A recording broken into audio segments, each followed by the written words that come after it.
Welcome to this class on nailing the basics. So this first section is going to cover all the background information you need to get informed about security. Even if you're well seasoned in crypto, I wouldn't skip the entirety of this video because it's always good to make sure you understand the different complexities of a topic. And crypto is certainly both wide and deep. So the most effective way we can begin is by talking about wallets. Now, just about every guide I've seen about starting cryptocurrency has you downloading a wallet at the very first step. I think that's kind of crazy. Wallets are simple, but they're very different than something like an online bank account. There's very different mechanics at play, and if you blindly jump in, you're going to make a lot of common mistakes people do, or have common misconceptions many people have.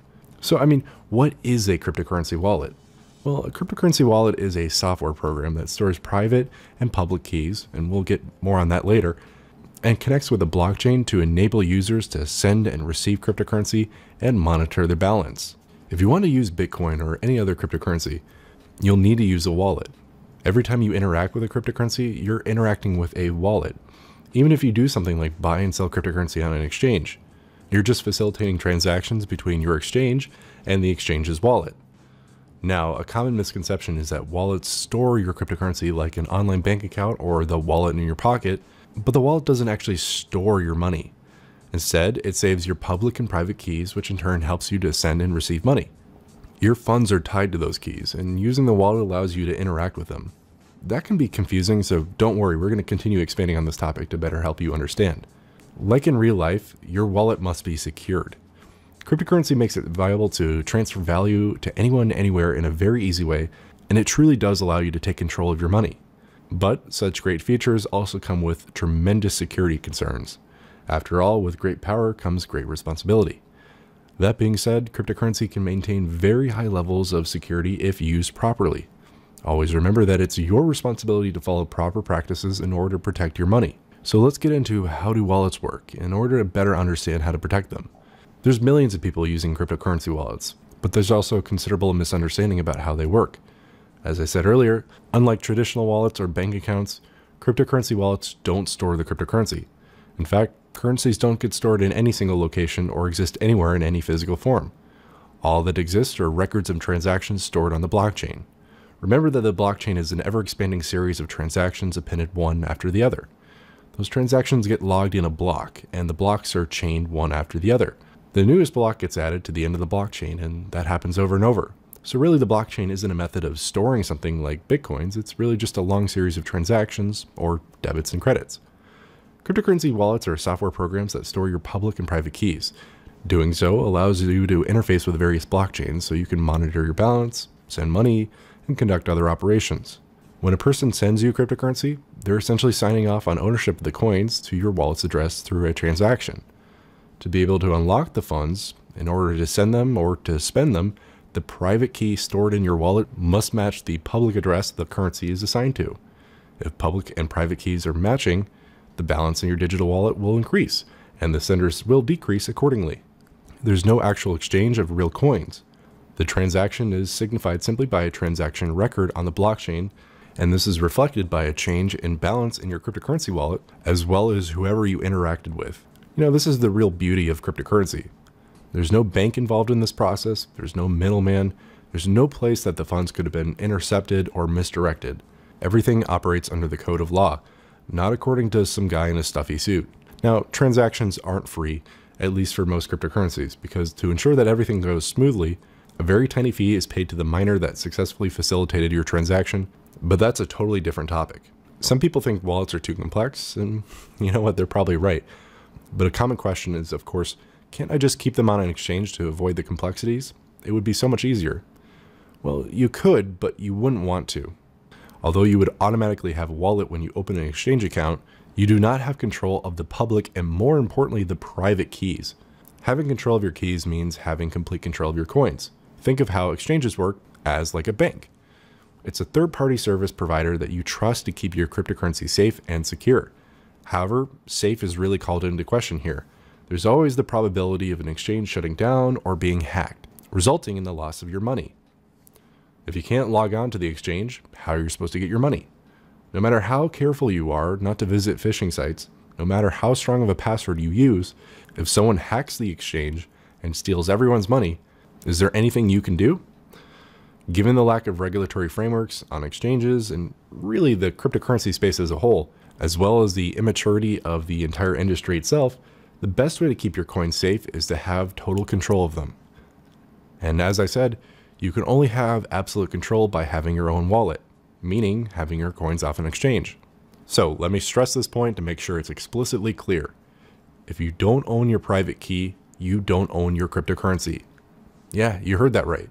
Even the guy who, in my opinion, is the most knowledgeable guy on Bitcoin says the private key must remain secret at all times because revealing it to third parties is equivalent to giving them control over the Bitcoin secured by that key. The private key must also be backed up and protected from accidental loss, because if it's lost, it cannot be recovered and the funds secured by it are lost forever too. Look, let's be honest, cryptocurrency is not at a user-friendly point just yet.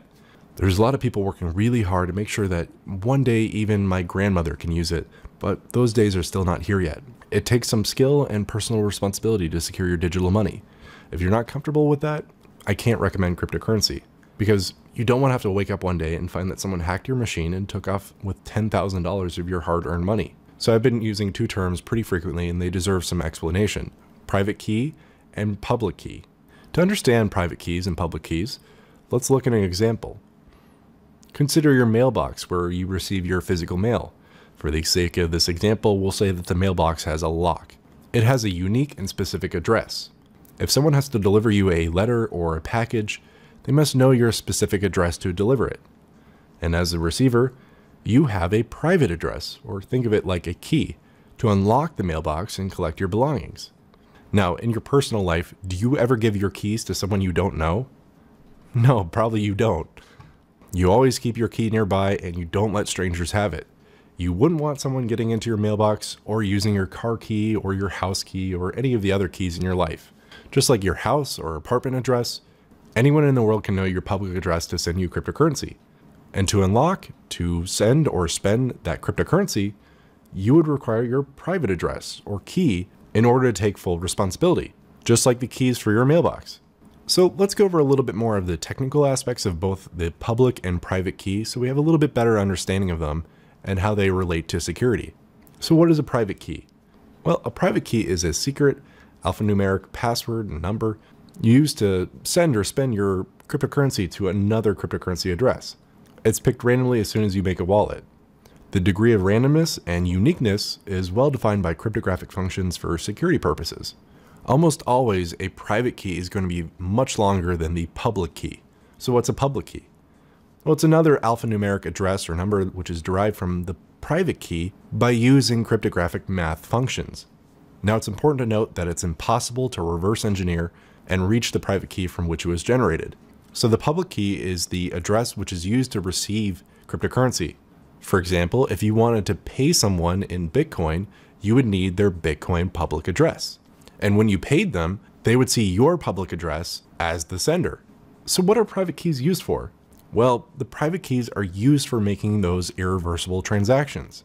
That's right, with blockchain, all transactions are irreversible. They're the key to spending and sending your cryptocurrency to anyone and anywhere. So knowing that your wallet is intrinsically tied to your private key, how do we keep private keys safe? Well, remember that these digital keys are crucial in the ownership of cryptocurrency. They're not stored on the Bitcoin or whatever cryptocurrency network you're using, but are created and stored by the file or software, aka the wallet. Additionally, I want to stress that they're not being broadcast out when you send or receive cryptocurrency, so you don't have to worry that transactions are making you less safe. Remember, your wallet stores these keys. There are a lot of different types of wallets out there, and some allow private keys to be stored and guarded by the user. So what are these different types of cryptocurrency wallets? Well, when it comes to security, exchanges like Coinbase are generally the least secure places to keep your cryptocurrency. While the blockchain can't be hacked, exchanges can and have been hacked. While it might seem convenient to keep your crypto on an exchange, know that you're taking a big risk in doing so. Part of the reason that's the case is while your cryptocurrency is on an exchange, you don't technically own it. This is because you won't have access to your private keys. You'll have access to your public keys, which are used to transact cryptocurrency, but there are people in this space that strongly feel, myself included, that if you don't own your private keys, you don't own your crypto. However, the advantage to secure online platforms like exchanges is that the handling of the private keys is kept to the institutions who are very experienced in securely storing them.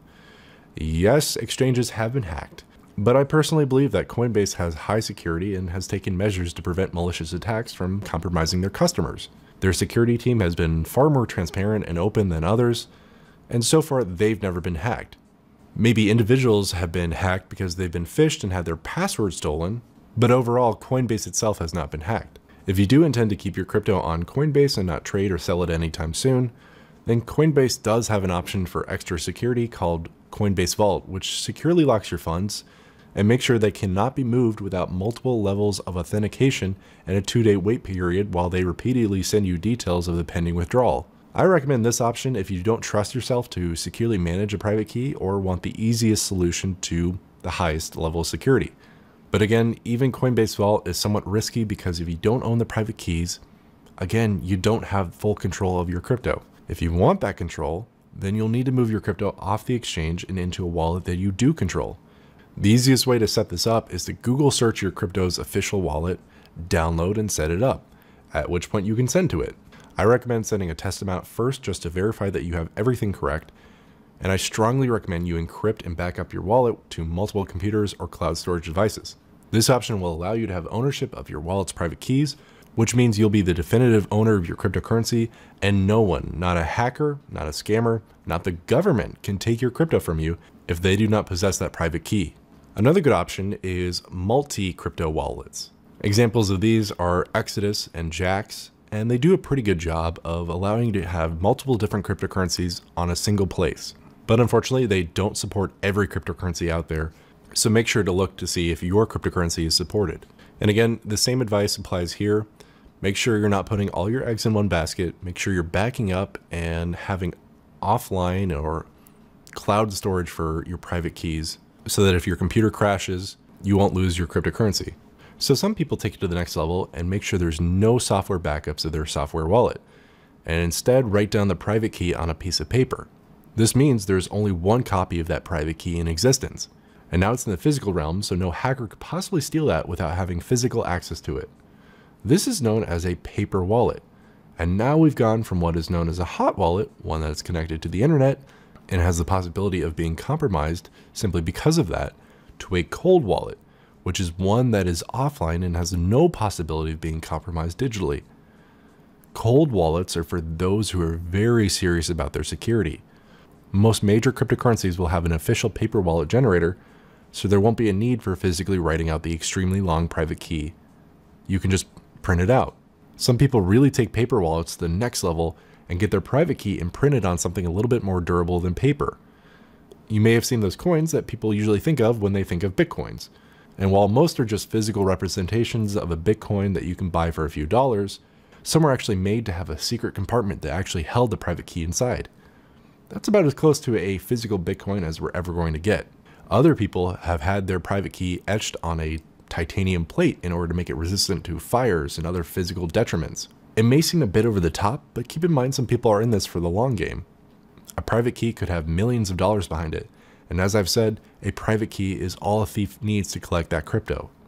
Other people choose this method because there's no complicated software needed, and it would be easiest to pass on to a relative years from now. One of my subscribers told me about how he bought some Bitcoin and Ethereum and had them stored on a permanent paper wallet that he planned to give to his kids on their 18th birthday 18 years from now. Giving someone something like that would make it very easy, even years down the road, for them to collect the cryptocurrency. All they would need to do is plug the private key into a wallet and the funds would be right there. Storage media, like hard drives and USB sticks, are prone to failure after a time period such as a decade, but I'm sure some laser-etched metal plate will last for a very long time. Other than paper wallets, one of the most secure wallets for cryptocurrency is what's known as a hardware wallet. A hardware wallet is also a cold wallet, but instead of storing the private key on a physical piece of paper, hardware wallets are akin to flash drives. Once they are assigned the private key and secured, they can be safely unplugged from a computer and stored in a secure location. What makes them even more secure than a paper wallet is that the best ones will have two-factor authentication method in order to access the contents of the hardware wallet. This means that even if a thief broke into your house, cracked your safe, and stole your hardware wallet, they could not steal your cryptocurrency because the hardware wallet is encrypted. For example, the Ledger Nano S that I use has a 5-digit PIN that you must input every time you turn on the device. I recommend hardware wallets for those not willing to have even the tiniest amount of risk regarding security. Our two favorite wallets are the Ledger Nano S and the Trezor. We'll go into hardware wallets more in a later video, but just know that they're one of the best options you have for cryptocurrency security.